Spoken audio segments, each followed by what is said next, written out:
Yeah, that's all I've got for the intro of this video, just books. So at the start of this year, I made a couple of videos doing a tier list of every single book that I read for 2020. And I was thinking, that was an absolute nightmare to edit, so I might not do that for 2021, especially considering that I have read 10 more books this year than I did last year. My attempts at what I called mini reviews ended up being, in fact, quite long reviews. However, since we are gearing up towards the end of the year, and since I have read so many books this year, I thought I should make a top 10 books that I've read this year. That's a little more manageable than the entire 35 that I have read.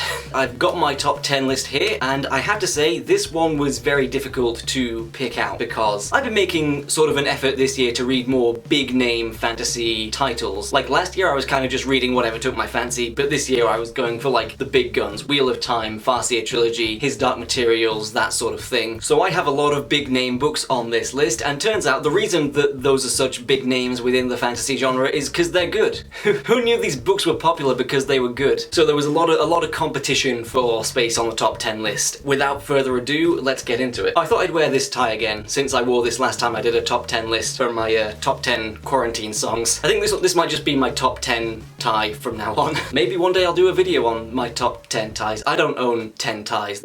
Without further ado, which I think I already said before actually moving into some further ado, let's get into the actual top 10 list. So these are my top 10 books that I have read in 2021. Coming in hot at number 10, we have Good Omens by Neil Gaiman and Terry Pratchett. I watched the show back when it came out and absolutely loved that. Any show that dedicated to setting David Tennant on fire whilst We Will Rock You plays in the background is something that is going to appeal to my interests. And so I picked up the book and read that as well, and really enjoyed it. It might just be because I watched the show first. I do think the show actually improved on a lot of what the book did. Specifically, I liked the way that the show expanded more upon Aziraphale and Crowley's relationship throughout the years, and we saw more of their interactions across the various decades. But the book was a very fun time, made me chuckle a fair bit, which is the intention of it, and is definitely one that I'm glad I've read. So, Good Omens, good book. You made it to the top 10 list. Congratulations. Be proud of yourself. Number 9 now, I'm going to go for The Waking Land by Callie Bates. Now, truth be told, I couldn't quite decide which out of the Waking Land series books I preferred overall, but I figured I'll just go with the first one, the eponymous The Waking Land. I mean, out of the whole trilogy, I think Memory of Fire is still my favourite, but I read that one last year, so I can't put it in this list. And I like the way that The Waking Land sets up the magic and all the characters and the situations that are about to unfold. Callie Bates does a very good job making Alana a character who is very powerful, yet still very sympathetic. And the relationship between Alana and Johan, which is one of the main plot lines throughout the series, is just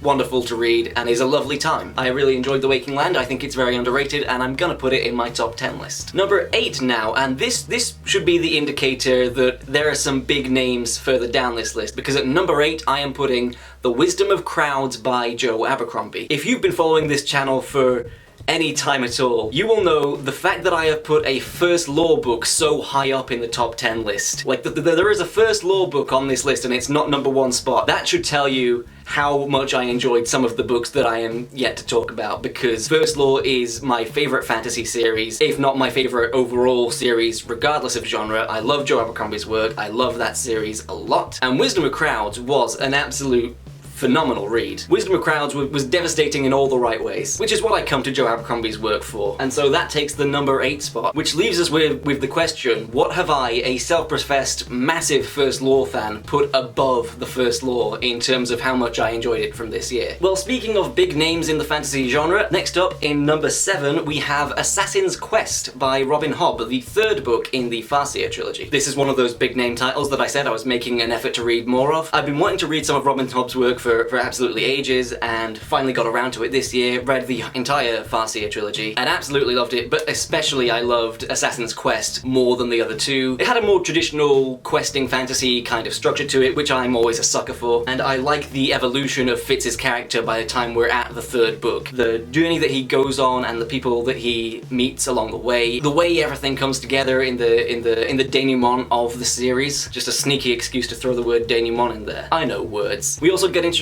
to Starling Birdsong in Assassin's Quest, who I think is one of my favourite characters from the trilogy overall, despite the fact that she only appears in the 3rd book. She definitely commanded a very strong presence on the page. I hope that there's more of her in the rest of the Realm of the hope that there's more of her in the rest of the Realm of the Why is Realm of the Elderlings so hard to say? Robin Hobb, you've made a real tongue twister there. Realm of the Elderlings. That could be a vocal warm-up. Realm of the Elderlings. The Human Torch was denied a bank loan. And I hope there is more of her in the rest of the Realm of the Elderlings books that I am yet to read. So for those reasons, I'm putting Assassin's Quest as my number 7 spot above the other two in the Farseer trilogy. Number 6 now, this is a book that I have just finished reading essentially at the time of filming this video, and this is Bloody Rose by Nicholas Eames, or maybe Ames. I'm not entirely sure how to pronounce it. I think it's Eames. If it is Ames, then he aims for a target and hits it. Oh, God. Bloody Rose is the second book in his The Band series, where we follow the daughter of one of the characters in the first book and her own band of mercenaries and the bard that accompanies them on their travels. It is the sequel to Kings of the Wild, and I loved Kings of the Wild, and I also really loved Bloody Rose. My only sort of complaint for Kings of the Wild was it was kind of a sausage fest, which is not uncommon in fantasy. That is not a problem with Nicholas Eames, it's more of a problem in the overall genre. However, Bloody Rose, I think, is a nice counterpoint to that. We have a lot more active female characters with agency and personality in the story. Love the personalities of all the main characters. The humor is just as on point in this one, and the action is just really, really cool. Had an absolute blast with Bloody Rose. I also found Tam, who is the bard, who is the main character in Bloody Rose, to be just incredibly relatable. One of the most relatable protagonists that I've read this year. Number 5 now, we're halfway through. We're getting into the real meat and potatoes of it all. And again, this is another big name. This is The Wheel of Time, The Eye of the World by Robert Jordan. Eye of the World really did blow me away in terms of like my expectations versus the reality of it, because for some reason I was expecting it to be like very sort of dry and dense like the Silmarillion. It wasn't that at all, except for maybe the prologue was kind of like that, but the actual content of the novel was really good, although it does take a while to warm up in the opening couple of chapters where we're setting up Emond's Field and all of the main characters. Once the action begins, like the absolute level of threat that gets sustained throughout The Eye of the World was just so compelling. There was never a single moment where I felt the characters were ever truly safe, and it just made me want to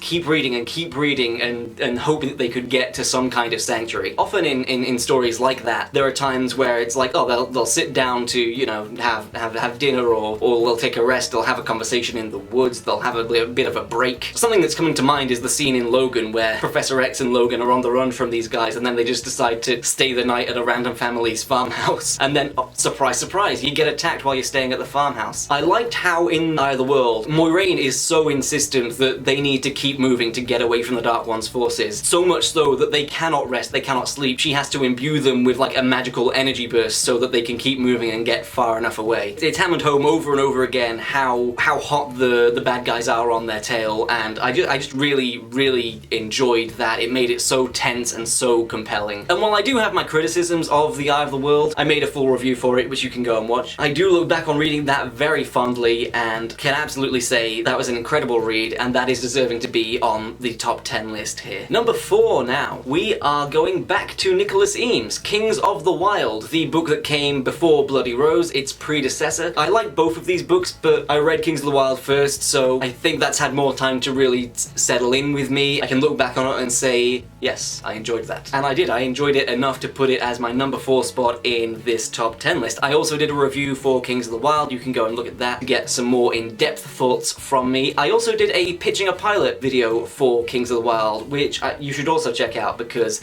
it's a bit of fun. And a bit of fun, I think, is really the defining trait of both Bloody Rose and Kings of the Wild. A lot of fantasy does tend to take itself a little too seriously sometimes, and I just love the way that Nicholas Eames has completely done away with that and gone, no, this is a fun, magic-filled, fairy tale fantasy world, and there is grit and danger and tension, but there is also humor and laughs and insane magical things going on, and monsters and heroes and all of that good stuff. All of those sort of staples of the fantasy genre brought to life in such a fantastic way. I really love like the grim humor of the characters, the fact that we're following a group of mercenaries who are just so past their prime, and there's a lot of fun stuff that is done with that. There is a running joke with the character Magic Moog, which is paid off in just the best way possible. I'm not gonna say what it is, but it's good. It's good. Kings of the Wild came very highly recommended to me by a friend, and I'm so glad that I followed through on that recommendation because it was just a wild ride. A wild ride. Kings of the Wild ride. Yeah, you get it. And so now there's 3 left. The bronze, silver, and gold still to dish out. Dish out? Do you dish out medals? There's not. You don't eat them, unless they're like chocolate coins. I guess you could eat those. Although, if you're keeping medals in a chocolate, they're gonna melt before you hand out if you're having a big ceremony. What am I talking about? Anyway, I have only 3 books left to discuss for my top 10 list. All 3 of these books were arguably the hardest to place on this list. All 3 of them I just became so obsessed with whilst I was reading them. Like, I could not put them down. I was like glued to the pages, desperate to know what happens next, desperate to see the story through to its end, all of that good jazz. So, at number 3, Mistborn: The Final Empire by Brandon Sanderson. I mentioned in my Mistborn review that I had given Stormlight Archive a go and wasn't entirely gripped by it, but I thought I would give another series of Brandos a chance, and I am very glad I did, because Mistborn got me hook, line, and sinker. From the get-go, I was hooked on what was going on in the Final Empire. It is very unique and interesting. The magic system in this world is so cool and just really imaginative and really engaged, like my childlike sense of wonder. All of that, on top of the fact that both Kelsier and Vin were such engaging protagonists, and I really love just both of them individually, and then when they start hanging out, the relationship and the bond that forms between them, this almost mentor-mentee, surrogate-father relationship that Kelsier has to Vin, was just so sweet and compelling, and it just had me in a vice, and I could not put Mistborn down for the life of me. Mistborn is a series that I cannot wait to continue, at least the first era, because I am hooked on what is going on there and I want to know what is going to happen next. Only 2 books left now. We're really in the top of it. And now these next 2 books, I cannot decide which one of these 2 books I prefer more. So actually, this is not gonna be number 2 and number 1. This is gonna be a joint first place for Book of the Year. The books in question are The Lies of Locke Lamora by Scott Lynch and its sequel, Red Seas Under Red Skies by Scott Lynch. The first 2 books in the Gentleman Bastards sequence. These books caught me completely by surprise. I had heard a couple of my friends talk about them. I took Lies of Locke Lamora on a holiday because I needed a holiday book to just knock out. I was just floored by how well written Lies of Locke Lamora was, and how good of a character Locke is, and how, at first, the non-linear story structure is kind of hard to get into, but then the way it all comes together in the end and shows that like every little sort of tangent that we took just to like delve into a bit of world building or a bit of history that seems irrelevant at the time that you get to it actually becomes so relevant, and it all comes full circle and ties together in such a neat way. It is just so compelling, and the relationship between all of the characters who are in the Gentleman Bastards crew is just wonderful to read and like see all of their little banter. And also, Scott Lynch's prose is some of the funniest prose that I have read. Like in The First Law and in The Band by Nicholas Eames, a lot of the humor is mainly coming from the dialogue from the characters, but in The Lies of Locke Lamora and Red Seas and Republic of Thieves, the way that Scott Lynch chooses to describe certain feelings or things, it's just has me like putting the book down because I just need to take a break to laugh about it. I enjoy a good sense of humor in a book, and these books definitely have that. They have wonderfully fleshed out characters who only get more fleshed out as the books go on. Again, these books did an excellent job like amping up the tension to a point where it was like the plot armor has been done away with here, the characters are not safe, and it really helped to amp up the tension and get me more engaged in the story. And once I finished Lies of Locke Lamora, like there was nothing that I wanted more than to just pick up Red Seas Under Red Skies straight away, and I absolutely binged Red Seas. I really enjoyed the way that the friendship between Locke and Jean gets expanded upon. I love the nautical pirate plotline that emerges about halfway through the book, and the fact that it becomes this like swashbuckling adventure. I love seeing the characters like try and pick up the pieces of their lives after everything that happened in the first book. It's just so good. Both of those books are just so good, and I cannot for the life of me decide which one I prefer. Like I'm constantly going back and forth in my mind. Do I prefer Lies or do I prefer Red Seas? And I cannot make a decision, so they're both Book of the Year. Both of the first 2 books in the Gentleman Bastard sequence are my Book of the Year for 2021. I got very obsessed with this series while I was reading it, and I felt the same way reading the Gentleman Bastard sequence as I did when I first started reading The First Law. It was like right away I knew like, oh, This is for me. This is a new favourite series right here. When I look back on all the books I've read for 2021, if there is one series that takes precedence over everything, that I will remember 2021 for being the year that I first read that book in particular, it's gonna be The Gentleman Bastard sequence. Both Lies of Locke Lamora and Red Seas Under Red Skies were just phenomenal reads. I could not put either of them down. They get the crown for this top 10 list. They get a shared crown.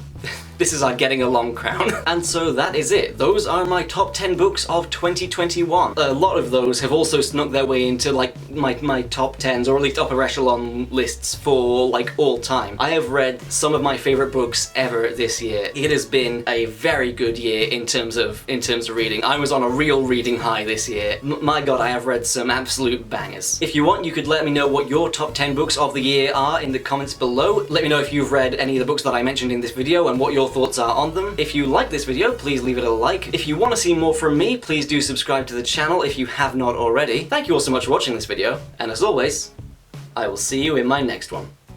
Bye bye.